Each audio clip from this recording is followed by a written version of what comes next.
तो दोस्तों, क्योंकि सांस भी कभी बहू थी के आज के एपिसोड की शुरुआत होती है पुलिस स्टेशन से, जहां नकुल अपने पिता गौतम से मिलने आया होता है। इधर नकुल हैरान और परेशान होता है कि गौतम ने उसका सारा इल्जाम अपने सिर पर क्यों ले लिया।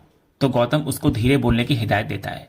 वो नकुल को समझाता है कि एक पिता होने के नाते उसका फर्ज है अपने बेटे को बचाना और उसकी रक्षा करना।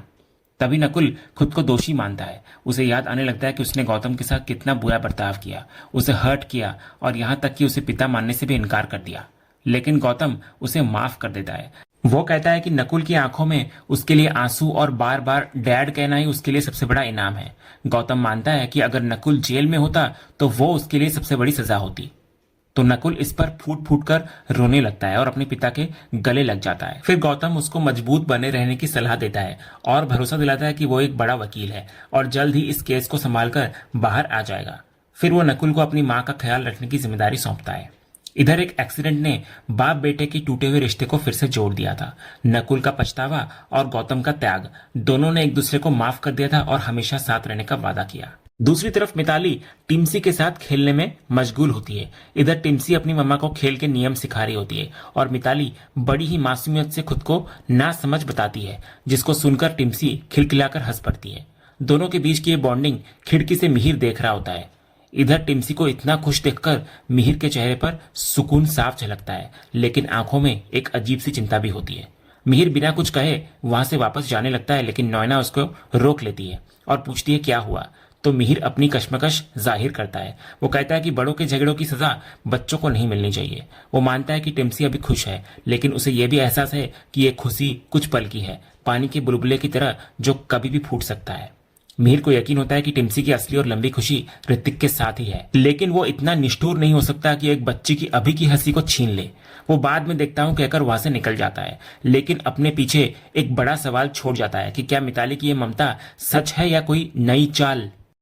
इसके बाद नैना और सच्चू मिताली के कमरे में आते हैं। इधर नैना मिताली से बात करना चाह रही होती है तो सुचित्रा टिम्सी को वहां से ले जाती है। इसके बाद नैना सीधा सवाल पूछती है कि मिताली टिम्सी को यहाँ क्यों लाई है। तो मिताली बहाना बनाती है कि वो उसे मिस कर रही थी, इसलिए स्कूल से ले आई। लेकिन नैना उसके झूठ को पकड़ लेती है। वो कहती है कि भले ही मिताली सुच्चू की बेटी है, लेकिन उसे पाला नैना ने है, इसलिए वो उसकी रग रग से वाकिफ है। वो जानती है कि मिताली अपनी जिद और गुस्सा निकालने के लिए टिम्सी को यहाँ ले आई है। फिर नैना मिताली को समझाती है कि एक बच्चे की जिम्मेदारी बहुत बड़ी चीज होती है, क्या वो रोज इतना वक्त और केयर दे पाएगी। तो इस पर मिताली बेपरवाही से कहती है कि नैना और सुचू तो है ही संभालने के लिए। तो इस पर नैना कहती है तुम ये डिसीजन हमारे ऊपर कैसे छोड़ सकती हो, हमारी उम्र तो देखो। फिर नैना अपनी गंभीर बीमारी का हवाला देती है और कहती है कि उसे पता नहीं कि वो कितना जी पाएगी। वो मिताली से फिर विनती करती है कि उसने वीरानी परिवार के साथ बहुत गलत किया है, तो कम से कम अब एक बार उसकी बात मानकर उनके साथ सही करे। तो मिताली भावुक हो जाती है और अपनी मासी के गले लग जाती है। वहीं दूसरी तरफ पुलिस स्टेशन में गौतम को रिहा किया जाता है। वो पूछता है कि जमानत किसने करवाई। तो पुलिस बताती है कि असली गुनहगार यानी नकुल ने अपना गुनाह कबूल कर लिया है। तो गौतम ये सुनकर हैरान नजर आता है। वो देखता है कि पुलिस नकुल को पकड़कर ला रही होती है। तो गौतम गुस्से और दर्द में नकुल से जाकर पूछता है कि उसने ऐसा क्यों किया। तो नकुल जवाब देता है कि गौतम जो कर रहा था वो गलत था और जो उसने किया वो सही है। उसे अपने लॉयर पापा पर पूरा भरोसा होता है कि वे उसे बचा लेंगे। तो इस पर गौतम नकुल को वादा करता है कि वो उसे जल्द ही बाहर निकाल लेगा। फिर पुलिस नकुल को अंदर ले जाती है। इधर बेटे ने पिता का फर्ज चुका दिया था। नकुल ने जेल जाकर साबित कर दिया कि वो अपने पिता के त्याग को जाया नहीं होने देगा। अब जंग गौतम के कोर्ट में थी, अपने बेटे को बेगुनाह साबित करने की। अगले सीन में शांति निकेतन में टिम्सी वापस आ चुकी होती है। इधर मुन्नी उसके पीछे पीछे खाने की थाली लेकर घूम रही होती है और उसको थोड़ा सा खाने के लिए मना रही होती है, लेकिन टिम्सी नखरे दिखा रही होती है। वो मासूमियत से कहती है कि मम्मा यानी मिताली ने उसे बहुत सारे बर्गर खिला दिए हैं, इसलिए उसका टमी बहुत भरा हुआ है। तभी ऋतिक मिहिर से कहता है कि टिम्सी बस थोड़ी देर के लिए मिताली के पास गई थी और उसने उसको जंक फूड खिला दिया, लेकिन उसे इस बात की तसल्ली भी होती है कि टिम्सी सही सलामत घर लौट आई। वो मिहिर को धन्यवाद देता है कि उसकी वजह से मिताली ने टिम्सी को वापस भेज दिया, लेकिन मिहिर एक चौंकाने वाली बात कहता है। वो कहता है कि मिताली ने उसकी नहीं बल्कि नैना की बात मानकर टिम्सी को घर भेजा है। तो ऋतिक इससे हैरान होता हुआ नजर आता है कि नैना ने मिताली से बात की। तो मिहिर कड़वाहट के साथ कहता है कि कम से कम नैना में इतनी शर्म तो बाकी है कि उसने एक काम तो ठीक किया, पर उनके लिए बस यही मायने रखता है कि उनकी टिम्सी घर आ गई, बाकी उन्हें किसी से कोई मतलब नहीं है। दूसरी तरफ परी वहीं पर उदास सी बैठी होती है। तो मिहिर उसका उतरा हुआ चेहरा देख लेता है और उससे बात करता है। पूछता है कि क्या हुआ बेटा।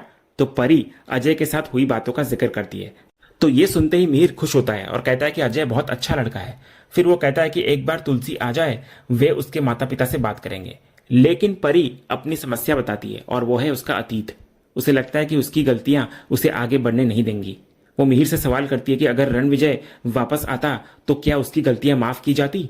तो मिहिर मना करता है। तो इस पर परी कहती है कि फिर वे अजय के परिवार से कैसे उम्मीद कर सकते हैं कि वे उसे माफ कर देंगे, जबकि उसने उन्हें कोर्ट तक घसीटा और झूठे केस में जेल भिजवाया। परी चाहती है कि अजय अपनी जिंदगी में आगे बढ़ जाए और किसी ऐसी लड़की से शादी करे जो उसको खुश रख सके। तो मिहिर इस पर अपनी बेटी को संभालता है, लेकिन उसके पास परी के सवालों का कोई जवाब नहीं होता। दूसरी तरफ हॉस्पिटल में दामिनी को नकुल के कबूलनामे के बारे में पता चलता है। वो रोते हुए कहती है कि नकुल जेल में कैसे रहेगा जिसने आज तक पुलिस स्टेशन भी नहीं देखा।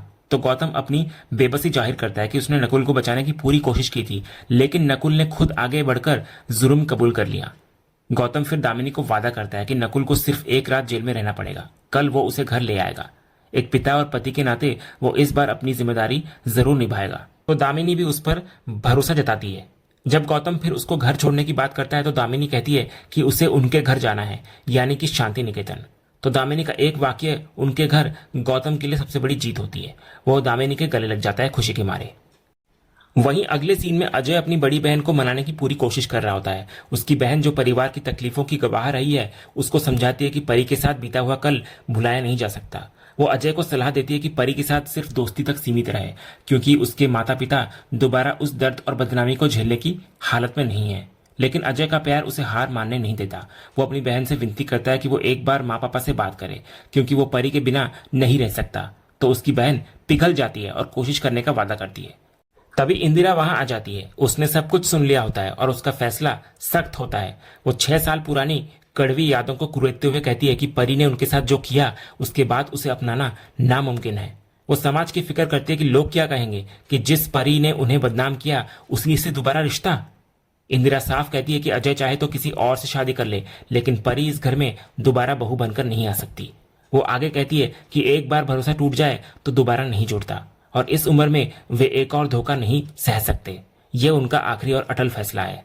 दूसरी तरफ गौतम और दामिनी नकुल को छुड़ाने के लिए जज के सामने पेश होते हैं। इधर जज दामिनी से सच जानना चाह रही होती है, क्योंकि वो हादसे के वक्त गाड़ी में मौजूद थी। तो दामिनी नकुल का बचाव करते हुए कहती है कि नकुल एक बहुत जिम्मेदार लड़का है, जो न नशा करता है और ना ही लापरवाही से गाड़ी चलाता है। दामिनी हादसे की असली वजह बताती है। अचानक गाड़ी के सामने एक कुत्ता आ गया था, जिसको बचाने के चक्कर में एक्सीडेंट हुआ। वो अपनी चोट के लिए खुद को जिम्मेदार मानती है, क्योंकि उसने सीट बेल्ट नहीं लगाई थी। वो नकुल को पूरी तरह निर्दोष बताती है।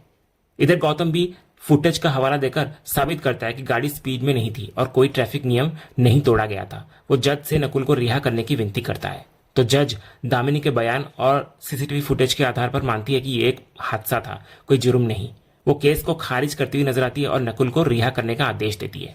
हालांकि सजा के तौर पर नकुल का ड्राइविंग लाइसेंस 3 महीने के लिए सस्पेंड कर दिया जाता है। तो गौतम जज का शुक्रिया अदा करता है। फिर नकुल को छोड़ दिया जाता है और तीनों यानी कि गौतम, दामिनी और नकुल खुशी से एक दूसरे के गले लगते हुए नजर आते हैं। दूसरी तरफ बिक्कू गुस्से में अपनी बेटी भारती को बुलाता है। उसे शक होता है कि भारती अंगद से मिली थी, तो वो पूछता है क्या ये सच है। तो भारती के कबूल करते ही बिक्कू उस पर हाथ उठाने वाला होता है, लेकिन सारे लोग उसको रोक लेते हैं। इधर भारती सफाई देती है कि कजरी ने जो देखा वो सच नहीं है। भारती बताती है कि रात को फैक्ट्री से लौटते वक्त किसी ने उसे पीछे से पकड़ लिया था। वो बुरी तरह डर गई थी, लेकिन तभी अंगद वहां आ गया और उस आदमी को भगा दिया उसने। जब वो पीछे मुड़ी तो ठोकर खाकर गिरने वाली थी, लेकिन अंगद ने उसे संभाल लिया। वो अपने पिता को विश्वास दिलाती है कि वो कभी उनका भरोसा नहीं तोड़ेगी। इसके बाद भारती कजरी को भी समझाती है कि वो उसे बचपन से जानती है, तो क्या उसे लगता है कि वो ऐसी लड़की है। अंगद भी भारती का साथ देते हुए एक बड़ा सवाल उठाने लगता है कि आखिर इतनी रात गए भारती को छेड़ने की हिम्मत किसकी हुई। वो जानबूझकर मंगल की तरफ देखता है तो मंगल तिलमिला जाता है और अंगद का कॉलर पकड़ लेता है। वो सफाई देता है कि वो अपनी होने वाली पत्नी को क्यों छेड़ेगा। तो अंगद चतुराई से कहता है कि उसने मंगल का नाम तो लिया ही नहीं। इधर बिक्कू का शक अब मंगल पर जाता है, तो मंगल अपनी सफाई पेश करता है कि वो बिक्कू के साथ था, तो वो 2 जगह कैसे हो सकता है। इसके बाद बिक्कू गुस्से में कहता है कि उसे उस गुनहगार का नाम जानना है जिसने उसकी बेटी को छुआ, लेकिन भारती उसको शांत कराती है। वो कहती है कि अंगद ने उसे सबक सिखा दिया है, अब वो दोबारा हिम्मत नहीं करेगा। फिर बिक्कू और कजरी दोनों अंगद से माफी मांगते हैं कि उन्होंने उस पर शक किया। तो अंगद बड़प्पन दिखाते हुए कहता है कि माफी मांगने की जरूरत नहीं है। वो कहता है कि वो नया है, इसलिए विश्वास जीतने में वक्त लगेगा सबको, लेकिन वो जीत कर रहेगा। अगले सीन में फैक्ट्री में विक्रांत वृंदा से नए ऑर्डर्स को लेकर चर्चा करना चाहता है और कल के लिए मीटिंग तय करने की बात करता है, लेकिन वृंदा उसको मना कर देती है, ये कहते हुए कि उसे कल जरूरी पर्सनल काम है। वो ड्राइवर की हेल्प लेने से भी इनकार कर देती है और खुद गाड़ी चलाने की जिद करती है। तो विक्रांत को ये बात अजीब लगती है। वो सोच में पड़ जाता है कि आखिर वृंदा अकेले कहाँ जाने वाली है और ऐसा क्या पर्सनल काम है जिसे वो सबसे छिपा रही है। दूसरी तरफ अंगद अपने कमरे में आता है, लेकिन दरवाजा बंद करने से पहले ही भारती वहां पहुंच जाती है। वो उसको याद दिलाती है कि उसने बाहर उसकी जान बचाई है। वो मजाक में चाय के लिए पूछती है, तो अंगद भी उसको चाय बनाने के लिए अंदर बुला लेता है। इधर भारती सीधे मुद्दे पर आती है और पूछती है कि वो लड़की कौन थी। तो अंगद उसको अपनी रिलेटिव बताकर बात को टालने की कोशिश करता है, लेकिन भारती उसका पीछा नहीं छोड़ती। वो पूछती है कि अगर वो रिश्तेदार थी तो उसने सबके सामने ये बात क्यों नहीं बताई। तो अंगद कुछ कहने ही वाला होता है कि उसे वृंदा का फोन आ जाता है। वृंदा उसको बता रही होती है कि वो हाईवे पर उसका इंतजार कर रही है। तो अंगद उसको 5 मिनट में आने का वादा करता है। इसके बाद वो भारती को खुद चाय छानकर पीने के लिए कहता है और बताता है कि उसे कहीं जरूरी काम से जाना है। वो उसे दरवाजा बंद करके चाबी गमले के नीचे रखने के लिए कहकर वहां से निकल जाता है। उसके जाने के बाद भारती अकेली रह जाती है और मन ही मन सोचती है कि त्रिपाठी जी, मेरे अलावा कोई और भी है क्या तुम्हारा चाहने वाला। इतना कहकर वो मुस्कुराने लगती है। इधर भारती का किरदार अब एक नई उलझन पैदा कर रहा होता है। एक तरफ उसने अंगद को बचाया, लेकिन दूसरी तरफ उसकी दिलचस्पी और उसके सवाल अंगद के लिए एक नई मुसीबत बन सकते हैं। उसका आखिरी सवाल यह दिखाता है कि वो अंगद के प्रति आकर्षित हो रही है, जो इस कहानी में एक नया लव ट्रायंगल बन सकता है। इसके तुरंत बाद अंगद किसी तरह वर्कर्स से बचकर वृंदा के पास पहुंच जाता है और वे दोनों बच्चों से मिलने के लिए निकल पड़ते हैं। इधर रास्ते में वृंदा अपनी बेचैनी रोक नहीं पाती। वो कहती है कि उसका मन कर रहा है कि वो कब बच्चों के पास पहुंचे और उन्हें कसकर गले लगा ले। वो रात भर उसकी चिंता में सो नहीं पाई होती है। उसे डर होता है कि अक्षय कहानी सुने बिना कैसे सोया होगा और माधवी ने उनके हाथ से खाना खाए बिना कैसे खाया होगा। तो अंगद उसको समझाने की कोशिश करता है कि बोर्डिंग स्कूल में बच्चों का अच्छे से ख्याल रखा जाता है, लेकिन वृंदा कहती है कि माँ बाप की कमी कोई पूरी नहीं कर सकता। वो फैसला करती है कि अगर बच्चे ठीक नहीं होंगे तो वो उन्हें वापस ले आएगी। फिर अगली सुबह जब अंगद और वृंदा बोर्डिंग स्कूल पहुंचते हैं तो बच्चे दौड़कर उनके गले लग जाते हैं। यह एक बहुत ही भावुक पल होता है, लेकिन बच्चों से मिलकर उन्हें एक मीठा आश्चर्य मिलता है। जब अंगद माधवी से पूछता है कि क्या उसने खाना खाया, तो वो बताती है कि यहाँ का खाना बहुत टेस्टी है और वो अब अपने हाथों से खा लेती है। जब वो अक्षय से पूछता है कि क्या उसे अपनी माँ की लोरी की याद नहीं आई, तो कहता है वो कि यहाँ सब जल्दी सो जाते हैं, तो वो भी सो जाता है। फिर बच्चे अपने माता पिता के सिर पर लगी चोटों को देखकर पूछते हैं कि ये कैसे हुआ। तो अंगद बहाना बनाता है कि चाबी उठाने के लिए झुकते समय दोनों का सिर टकरा गया।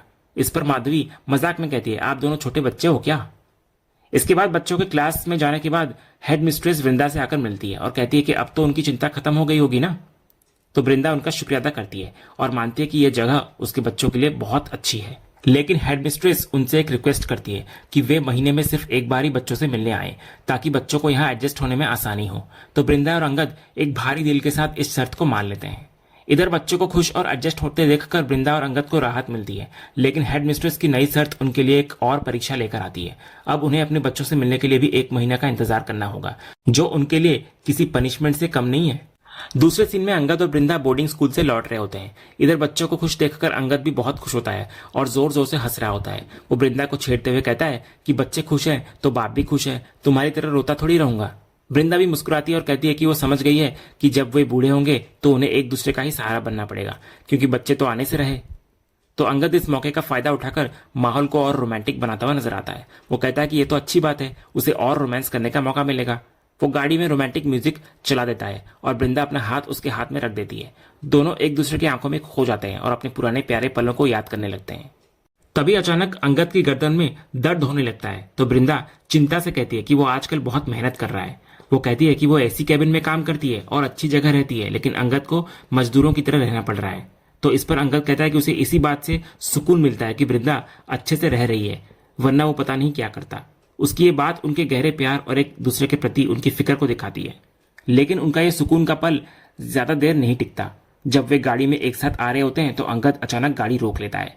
सामने सारे वर्कर्स खड़े होते हैं और उनकी आंखों में गुस्सा और शक साफ नजर आ रहा होता है। इधर अंगद और वृंदा दोनों के होश उड़ जाते हैं। तभी हमें फ्लैशबैक में दिखाया जाता है कि पिछली रात जब वृंदा हाईवे पर अंगद का इंतजार कर रही थी तो 2 वर्कर्स ने उसे देख लिया था। वे सोच रहे थे कि मालकिन इतनी रात को यहाँ क्या कर रही है। तभी उन्होंने अंगद को भी वृंदा की गाड़ी में बैठकर जाते हुए देख लिया था। फिर फ्लैशबैक खत्म होता है और वर्कर्स की घूरती हुई नजरें अंगद और वृंदा पर टिकी हुई होती हैं। उन्हें समझ आ गया होता है कि उनके साथ एक बहुत बड़ा धोखा हुआ है और इसी चौंकाने वाले और खतरनाक खुलासे के साथ ये एपिसोड यहीं पर खत्म होता है। तो दोस्तों, आज का ये एपिसोड और इसका अपडेट आपको कैसा लगा, अपनी राय हमें कमेंट बॉक्स में जरूर बताएं। अगर आपको आज का ये वीडियो पसंद आया हो तो वीडियो को लाइक करें, शेयर करें और हमारे चैनल को सब्सक्राइब करके बेल आइकन जरूर दबाएं, ताकि क्योंकि सास भी कभी बहू थे के अगले धमाकेदार एपिसोड का अपडेट आपको सबसे पहले मिले। धन्यवाद।